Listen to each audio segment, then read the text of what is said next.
ये देखिए हम लोग का मुर्गी। আমাৰ মুৰগিবোৰ দানা খাই আছে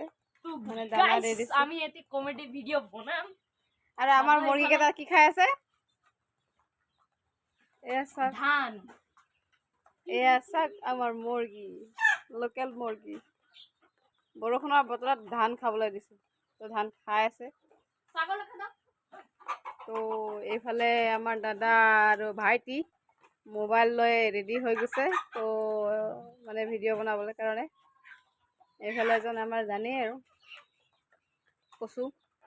ডাঙৰ কচু তো আমাৰ মুৰ্গীকেইটা এয়া লগতে ছাগলী আছে এইফালে এয়া মুৰ্গী